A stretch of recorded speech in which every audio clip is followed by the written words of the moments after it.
మహాగణాధిపతయే నమః. ఓం గురుభ్యో నమః. ఓం శ్రీమాత్రే నమః.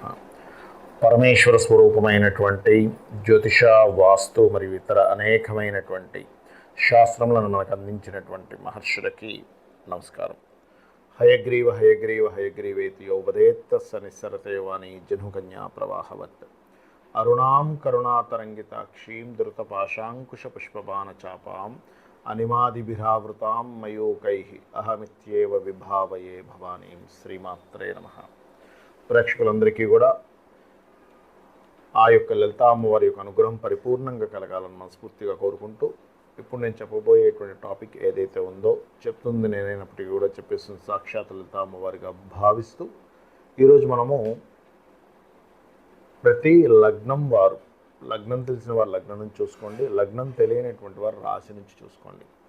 ప్రతి లగ్నం వారు ఎవరికి రుణపడి ఉంటారు, ఆ రుణపడి ఉన్నటువంటి వాటి మూలంగా వాళ్ళ లైఫ్స్లో ఎటువంటి సంఘటనలు జరుగుతుంటాయి, అటువంటివి ఆ రుణం తొందరగా తీర్చుకునేటువంటి యోగం ఎలా ఏర్పడుతుంది, ఎటువంటి విషయాలు మీరు చేయాలి, ఏవి చేయకూడదు, అదేవిధంగా దీనికి కొన్ని కండిషన్స్ చెప్తాను. అది ఆఖరిలో మీరు వీడియో ఆఖరి వరకు చూస్తే కనుక కండిషన్స్ కూడా వస్తాయి. సో ఇప్పుడు మనం ఒక్కొక్క లగ్నం నుంచి మనం మొదలు పెడదాం. కర్కాటక లగ్నము, కర్కాటక రాశి. కర్కాటకంలో జన్మించాము అంటేనే దైవ రుణం గురించి జన్మిస్తాడు మనిషి. అంటే దైవానికి ఏదో చేయాల్సి రావడం ఇతని వల్ల జరుగుతుందని అర్థం.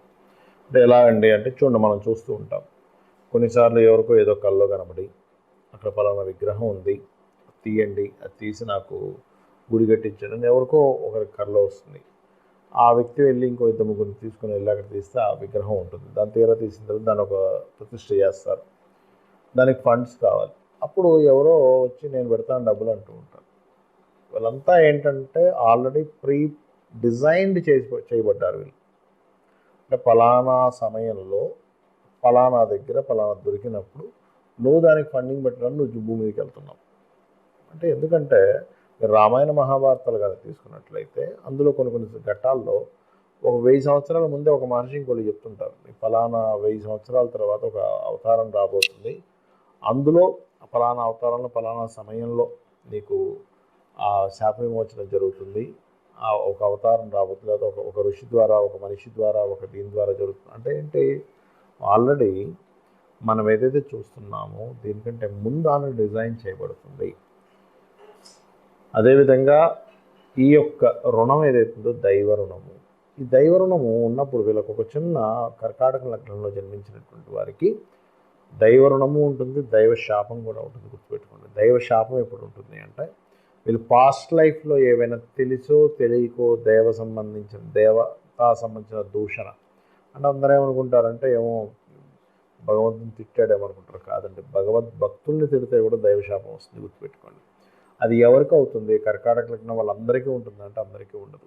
ఎవరికైతే కర్కాటక లగ్నంలో జన్మించి గురువు పాడైపోతాడో అది ఎలా వస్తుందంటే, దైవమే వెంటబడి రావాలని రూల్ ఉండదు.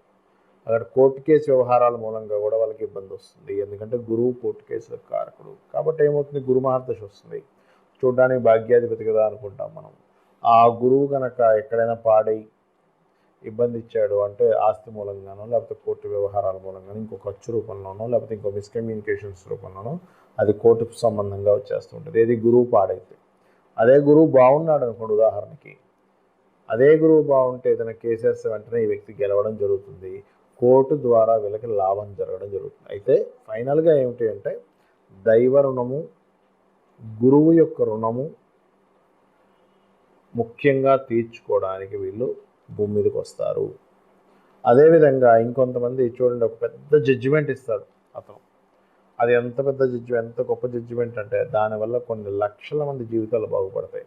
అలా పుట్టిన వాళ్ళు ఉన్నారు ఎవరైనా కర్కాటక లగ్నంలో అన్నప్పుడు, వాళ్ళు ఆ పర్పస్ మీద పుట్టారని అర్థం. అంటే ఏంటి, న్యాయ సంబంధంగా అతను జన్మించి ఒక జడ్జి అటువంటి ఏదైతే ఉంటుందో జడ్జిమెంట్ ఉంటుందో అతను ఇవ్వడం జరుగుతూ ఉంటుంది. అయితే మరి ఎవరికైతే ఈ గురువు పాడయ్యాడో వాళ్ళు మరి దైవ సంబంధించిన ఇబ్బంది పడాల్సి వస్తూ ఉంటుంది కదండి. మరి దానికి ఏమిటి పరిహారము అని చెప్పి చూసుకున్నట్లయితే, లలితా సహస్రనామాల్లో ఒక నామం ఉంది ప్రత్యేకంగా. అదేమిటి అంటే హరనేత్రాగ్ని సందగ్ధ కామ సంజీవన ఔషధి అని. హరుని యొక్క నేత్రము చేత దగ్ధమైనటువంటి ఆ యొక్క ఎవరైతే కాముడు ఉన్నాడో అతను దగ్ధమైపోయినప్పటికీ కూడా అమ్మవారు బతికించింది అతన్ని. ఎలాగా? కేవలం సచీదేవికి మాత్రం కనబడేలాగా. ఆ రకంగా మన్మధుణ్ణి బతికించినటువంటి అమ్మవారు ఎలా అయితే మన్మధుని బతికిస్తుందో, ఈశ్వరుడు యొక్క కోపాగ్నికి దగ్ధమైపోయినటువంటిది. ఆ రకంగా ఈ లలితా సహస్రనామాలు ఈ నామంగన కరకారకం వారు చేసుకుంటే పూర్వజన్మ కర్మ క్లియర్ అవుతుంది. అదేవిధంగా దత్తుని యొక్క ఆరాధన, కుమారస్వామి యొక్క ఆరాధన ఖచ్చితంగా మీకు పూర్వజన్మ కర్మల నుంచి మిమ్మల్ని బయటపడేయడం జరుగుతుంది. ఈ రుణం అనేటువంటిది ఇప్పటిదాకా మనం మాట్లాడుకున్నాం కదా. దీనికి మరి పరిహారాలు ఏ లగ్నం వారికైనా సరే గుర్తుపెట్టుకోండి.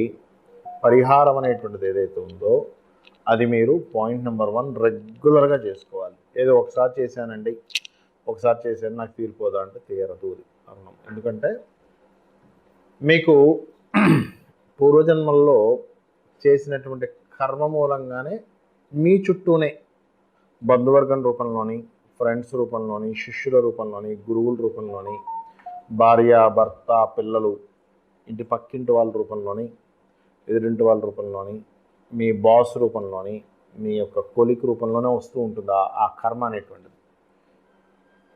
వాళ్ళతో మీకు తెలియకుండా ఒక మిస్అండర్స్టాండింగో లేకపోతే గొడవ జరుగుతుంది అనుకోండి, అది మరింత పెంచుకోకండి. ఎందుకంటే ఆల్రెడీ మీ పాస్ట్ లైఫ్లో ఉన్నటువంటి కర్మ వల్ల ఇది జరిగింది, ఇందులో పుట్టారు, మళ్ళీ ఇంకా పెంచుకుంటున్నారనుకోండి అది మరలా ఇంకొక 10 జన్మలకి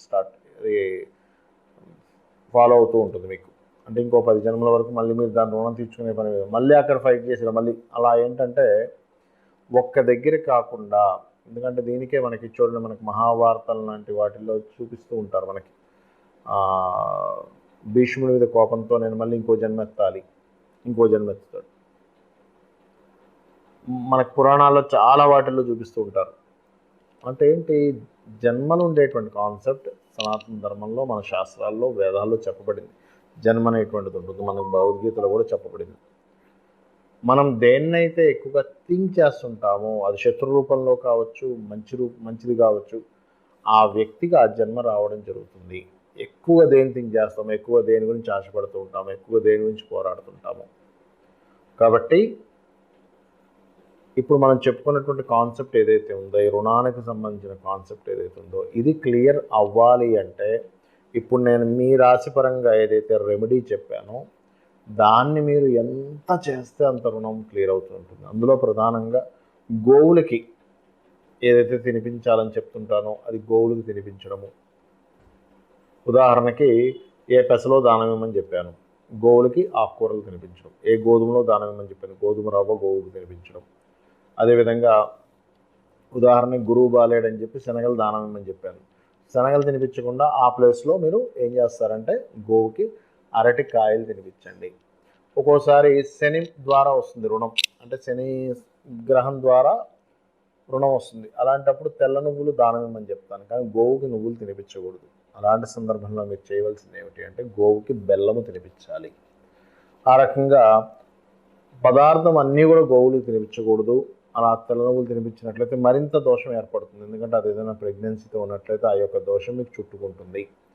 కాబట్టి ఈ యొక్క అంశాల్లో ఈ జాగ్రత్తలు తీసుకోండి. అదేవిధంగా తండ్రి రూపంలోనో, కొడుకు రూపంలోనో, కూతురు రూపంలోనో వస్తుందని చెప్పానండి మీకు కర్మ. వాళ్ళు మీ పట్ల ఒక రకమైన బిహేవియర్ చేస్తుండొచ్చు. ఇప్పుడు మీరు అర్థం చేసుకోవాల్సింది ఒకటే, ఓకే ఇది పాస్ట్ లైఫ్లో నేను చేసినటువంటి కర్మ, అంటే మీ ప్రమేయం ఏమీ లేకపోయినా కూడా వాళ్ళు మిమ్మల్ని వెతుక్కుంటూ వచ్చి ఇబ్బంది పెడుతున్నారు అంటే సంథింగ్ పాస్ట్ లైఫ్ కర్మ ఉంది అక్కడ. అదేవిధంగా దాన్ని తగ్గించుకునేటువంటి మార్గం మాత్రం 3 మార్గాలు చెప్పారు జ్యోతిష్ శాస్త్రంలో. ఒకటి సూర్య భగవానుడి యొక్క ఆరాధన, లేదా మీ పంచమాధిపతిని ఆరాధించడము, లేదు రెండవది లలితా సహస్రనామాలు లేదా విష్ణు సహస్రనామాలు, ముఖ్యంగా లలితా అమ్మవారి యొక్క ఆరాధన నిత్యము చేయడం ద్వారా రుణం క్లియర్ అవుతుంది. అది కూడా మెడిటేషన్లో మీరు శ్వాస మీద ధ్యాస పెట్టి ఒక నామం, ఒక లలితా సహస్రనామాలు అవుతూ ఉన్నాయి. ఓం శ్రీమాత శ్రీ మహారాజ్ని శ్రీమత్ సింహాసనేశ్వరి అయినప్పుడు శ్వాస తీసుకుంటూ ఈ భాగంలోకి మీరు తీసుకుంటున్నట్టుగా భావిస్తూ ఉండాలి, మళ్ళీ కిందకి వెళ్తున్నట్టుగా భావిస్తూ ఉండాలి. అప్పుడు ఏమవుతుందంటే మీ కర్మలు తొలగుతాయి. షట్చక్రాలు ఎప్పుడైతే యాక్టివేషన్ అవుతాయి కర్మలు తొలగుతాయి.